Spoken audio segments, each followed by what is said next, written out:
Targovu bu gecə tamam başqa cür idi. Gəlin birlikdə baxaq. Bu gün yolum Targovuya idi. Soyuq əllər, isti ürəklər Yeni il yarmarkasına. Atmosfer bir başqa idi. Sarı işıqların altında özümü çəkdim. Ətrafa baxa-baxa içəri girdim. Bir şirniyyat markası pulsuz kafe verirdi. Qız təqdim etdi, mən də götürdüm. Həm kafeni çəkdim, həm də heyçə davam etdim. Üstündən bir də lokum götürdüm.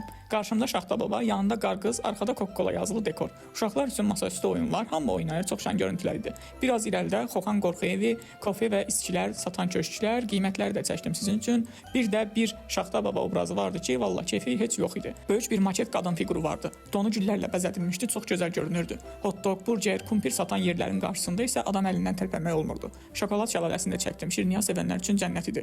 Yarmarkada ən ucuz yemək isə dönər idi.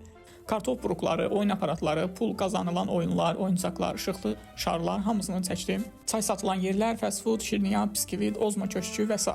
Bir də bişirilən yeməklərin iyləri bir-birinə qarışmışdı. Şirniyyatın yanında balıq çörək bişirirdilər. Açığı biraz mədəm bulandı. Buna yaxşı bir həll tapsalar süper olardı. Və artıq yavaş-yavaş yarmarkanı tərk edirəm. Çox sağ olun izlədiyiniz üçün. Səhifəmi takip etsəniz mənə motivasiya olar. Çox sağ olun.